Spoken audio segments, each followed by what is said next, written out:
Hi everyone and welcome to another episode of Aron Nimzowitsch, my system. The customary quote: in chess, just as in life, today's bliss may be tomorrow's poison. From the author and Hollywood writer Heinrich Frankel, who edited a chess column and published several chess books under the pseudonym Asiac. Frankel explained that Asiac is Kaisa, the goddess of chess, spelled backwards.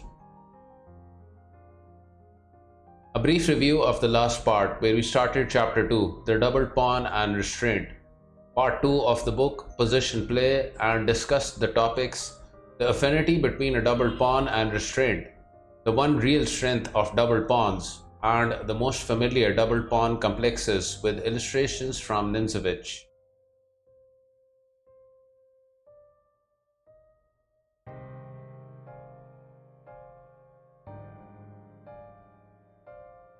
So now, moving further into the book, Nimzowitsch continues the discussion under the topic of the most familiar double pawn complexes and writes: if saddled with a double complex, the player has to take into account the fact that its mobility is very limited and hence must suit their moves to the occasion, artfully contrived to bear on both sides.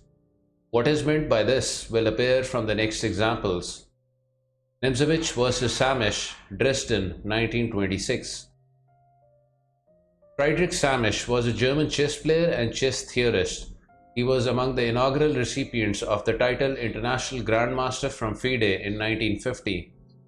Nimzowitsch continues: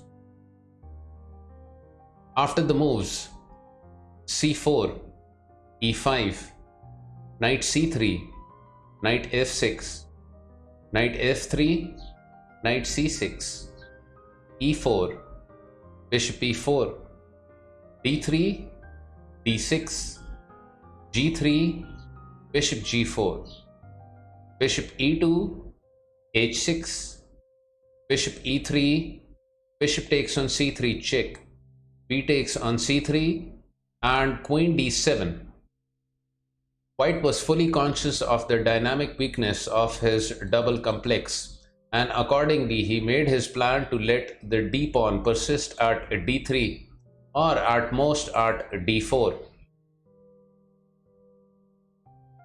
Observe the artful little moves of the white pieces, which suit the conditions created by the pawn configuration in the center, for with small working capital and the slight mobility of white's pawns is analogous to this, the greatest economy is necessary.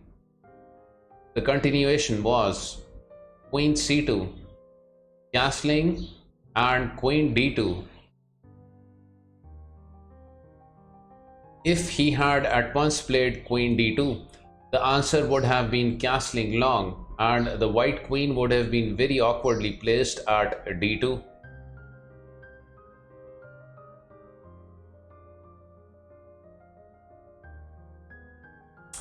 After queen c2, castling long would have been answered by castling and rook f to b1, and white would have had a fine in symbol, the queen at c2 being not the least contributing factor.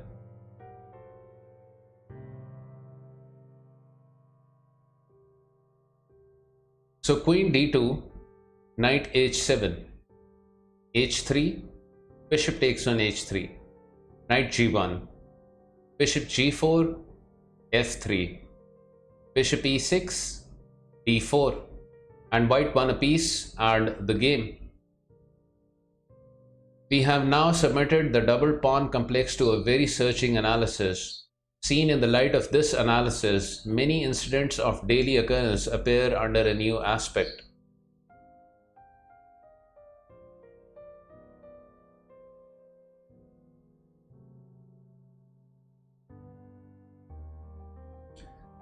In the position on board reached after the moves e4, e5, knight f3, knight c6, knight c3, knight f6, bishop b5, bishop b4, castling, d3, d6, bishop g5, bishop takes on c3, b takes on c3, queen e7, rook e1, knight d8, and d4. White is said, according to current view, to have the attacking position in the center. This is not true as I see it. It would be true if a white pawn were at b2 instead of c2. But as it is, the apparently attacking position of the pawn at d4 has but the deep purpose of hiding the weakness in his own camp, namely the double pawns. Once d5 has taken place, this dynamic weakness would be evident. Hence, the pawn configuration which we have on board will be regarded by one who has thought the matter out as a crouching position. The game proceeded knight e6, bishop c1, and c6. Instead, c5 was the right move here. D takes on e5, d takes on e5, knight takes on e5 question mark, knight c7, and so on.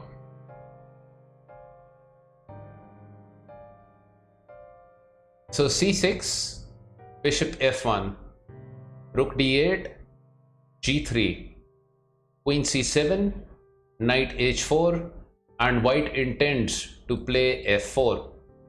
So, had white after all the initiative in the center? No. The situation is rather this. Since black at his 11th move did not take the opportunity to bother his opponent, white could, out of his crouching position, build up an attack. But originally it was in fact but such a position. The continuation was: we follow the excellent game Spielmann vs Rubinstein, Karlsbad 1911. d5, f4, e takes on f4, e5, knight e4, g takes on f4, f5, e takes on f6 en passant, knight takes on f6, f5, knight f8, queen f3, and Spielmann won in brilliant style. Queen f7, bishop d3, bishop d7, bishop f4, rook e8, bishop e6, bishop e5, c5, king h1, c4, bishop e2, bishop c6, queen f4, knight d7, bishop f3, rook e7, rook e2, rook f8, rook g1, queen e8, rook g2, rook f7, queen h6, king f8, and knight g6 check, a brilliant breakthrough combination.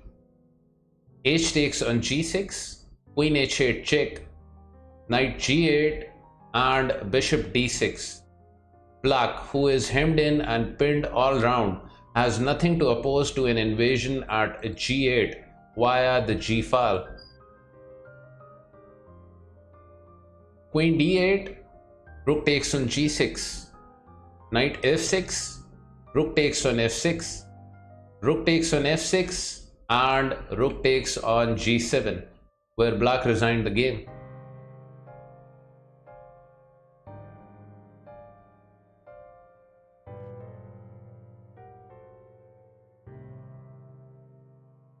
We now pass to a consideration of the next species of double complex. See both positions on board.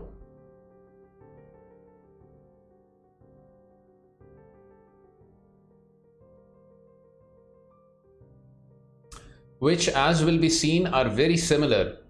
The white center pawn being at e4 or d4, according as black's double complex is on the queen or king side. The import of this pawn configuration lies in this, that black may regard their pawn at c6 or pawn at f6 as compensation for their lost center, Since either pawn has an action towards the center,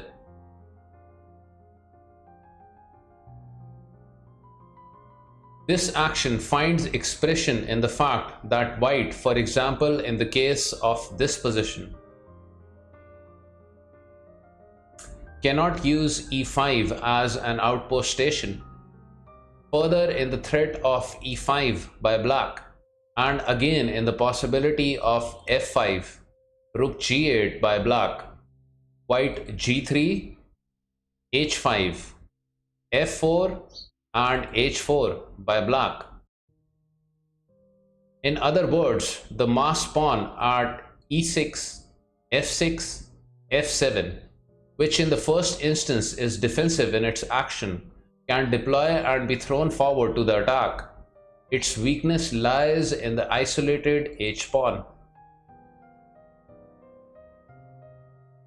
White will seek to neutralize the attack we have outlined. Black's rook g8, f5, and so on, by posting their pawns at f4, g3, and h2, with perhaps knights at f3 and g2. The game would then be equal. It is, however, extremely difficult for black to decide on the fitting moment to emerge from the defensive with f5. We give an example.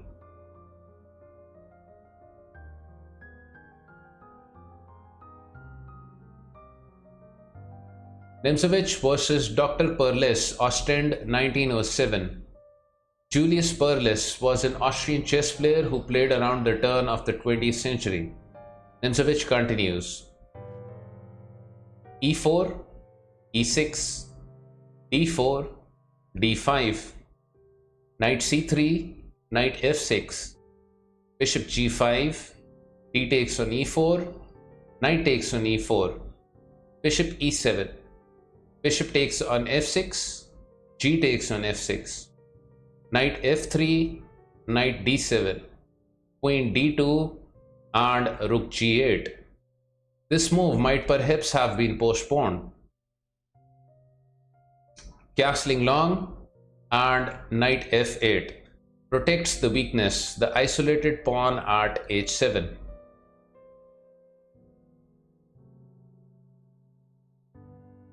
c4, c6, g3, queen c7, bishop g2, b6, rook e1, bishop b7, king b1, and castling long.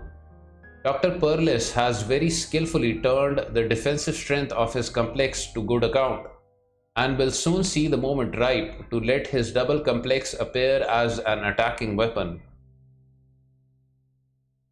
Knight c3, king b8, and queen e3. White feels the want of the outpost station e5 painfully. Knight g6. Already f5, f4 is threatened by black, for the knight now is looking after the point e5.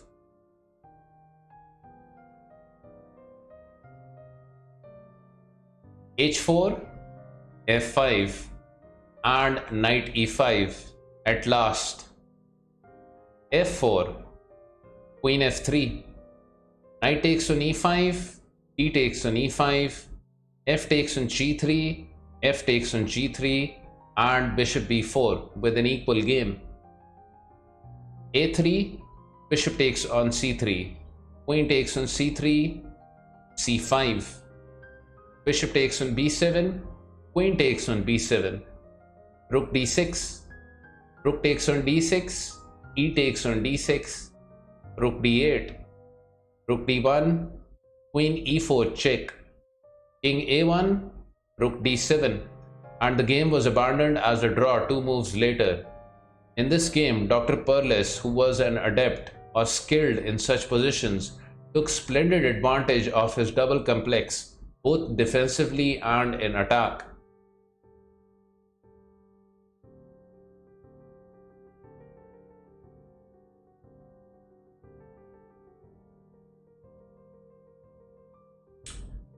The treatment of the problem was less convincing in the game Yates versus Dr. Holland, Schwenningen, 1913.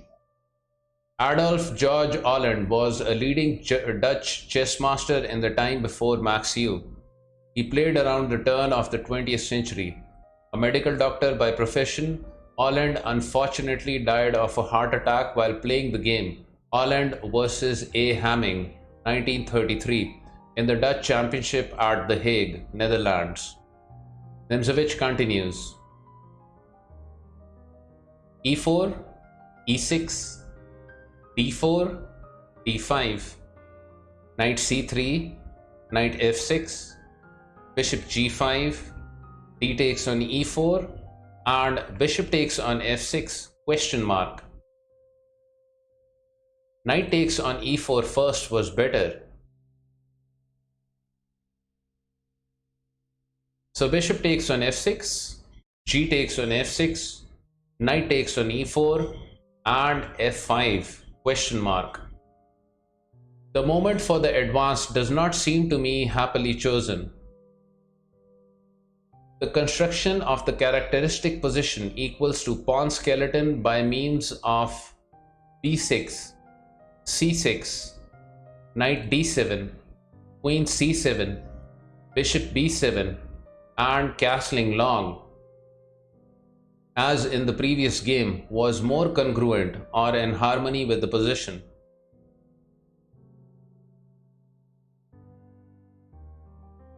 So F5, Knight C3, and Bishop G7. This bishop now undertakes the protection of the point E5, but the pawn at F6 was a more reliable watchman. Knight F3 and castling. The answer to Knight C6 instead of castling, which in 1913 I recommended as better in the Wiener Schachzeitung, could be Bishop B5. Castling, Bishop takes on C6, B takes on C6, Queen D3, Rook B8, and castling long. And all Black's attempts to get an attack would probably fail because of the possibility of a white invasion by Knight E5.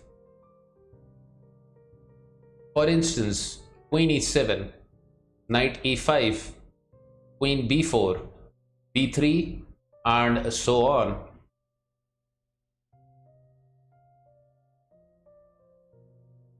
So castling and Bishop C4, question mark. Queen D2 instead, and castling long was here indicated. So Bishop C4 and B6, question mark. Instead, Knight C6, Knight E2, E5, D takes on E5, and Knight takes on E5 would have given the bishops more space to move in. Knight takes on E5, Bishop takes on E5, C3, Bishop E6, and Black stands well. The important point for us to observe is that the possibility of playing E5 did after all arise, reference to our introductory remarks on the complex under consideration.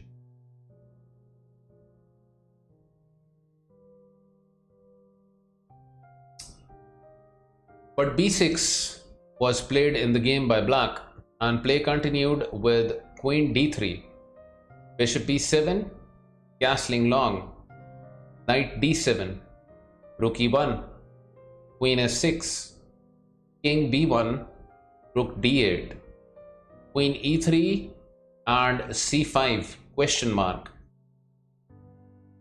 C6 instead seemed better in order on the one hand to nail White's d-pawn down, and on the other to prepare for B5 and Knight B6. The affair with the f-pawn, f5, has not turned out well. The pawn mask did not become a weapon of attack, and the thrust g4 is already in the air for White.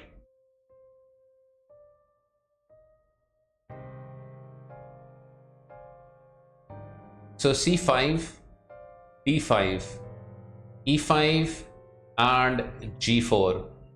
The game now passes beyond the region of exact calculation. White ought to have been satisfied with getting a pass pawn, and against the pair of pawns e and f pawns for black, a maneuver of restraint would be in place, started say by knight d2 and f3. White would then not stand badly. So g4, f takes on g4, knight g5, bishop h6, knight e4, queen g6, f4, e takes on f4 and queen takes on f4 with tremendous complications. After some further mistakes on black's part, white won on the 44th move.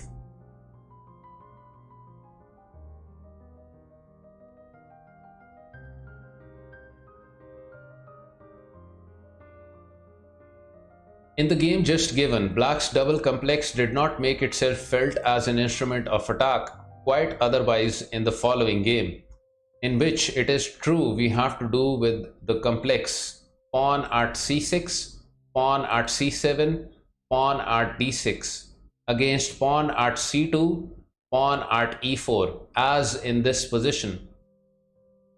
We may regard the skeleton positions in these two illustrations as wholly identical in their main characteristics.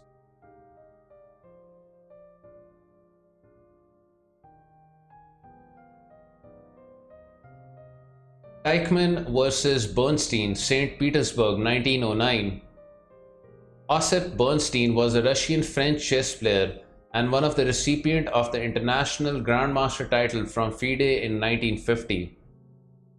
According to a famous story, he was arrested in 1918 during the Bolshevik Revolution and scheduled for execution on charges of counter-revolutionary crimes. However, the commanding officer of the firing squad recognized his name since he was a chess enthusiast.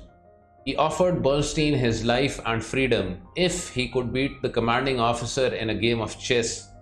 Otherwise, Bernstein would be executed with other prisoners. Bernstein won the game in short order and was released. Nimzowitsch continues.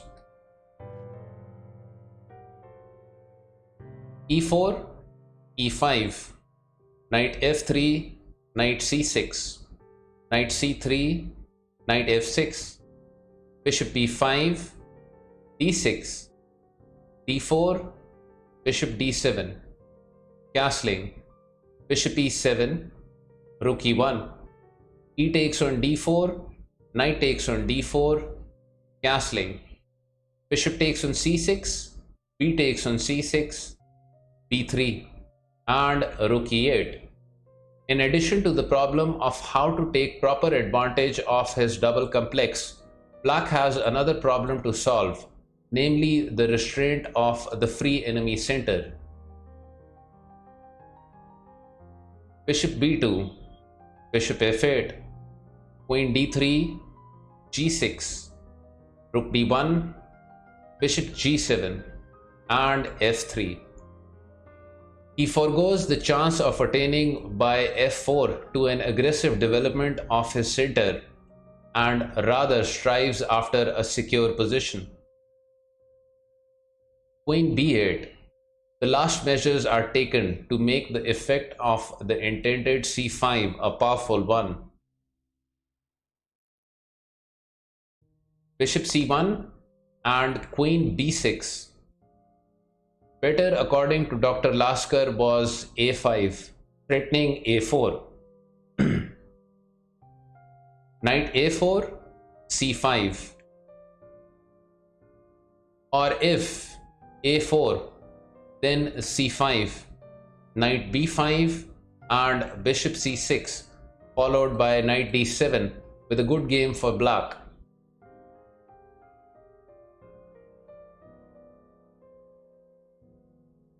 So queen b6, knight a4, queen b7, knight b2, c5, knight e2, bishop b5, c4, bishop c6, and knight c3. The configuration pawn at a4, pawn at b3, and pawn at c4 leaves in similar position a sick child at b3 and thus robs white of all winning chances. That in the text aims at preventing the advance a5, a4 without recourse to weakening pawn moves. Black would then also have on his hands his own weakness, the a pawn. Knight d7, bishop e3, knight b6, rook b1, a5, and bishop f2. And now queen c8 should be played by black, for a4 would threaten.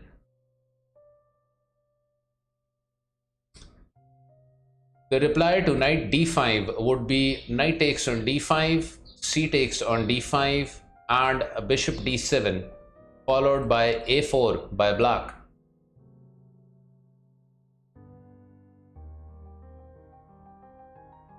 Other trumps except knight d5 white hardly possesses. The impression we gain is this: c5 by black frees the square for white's knight d5 and is therefore to be regarded as somewhat two-edged. But if the primary condition be satisfied, namely if the e-pawn is kept in a certain measure of restraint, and if an effective parry is in readiness to meet a possible knight d5, then the thrust c5 by black may be held justified. The countermeasure chosen in this game, namely white's pawns at c4, b3, and a2, with knights at c3 and b2, we regard as sound, but a win for white we consider impossible. Games played on these lines reference those of the match Lasker versus Schlechter, led in fact always to a draw. Alright, we conclude this part of Aron Nimzowicz's My System here, and we shall continue onwards from the next part.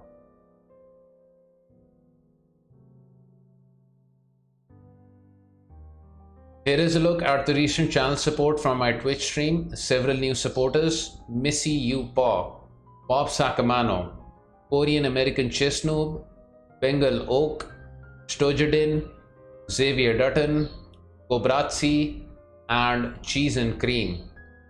Korean American Chess Noob is a fellow chess streamer from USA. I will post a link to his stream in the video description. Do check him out.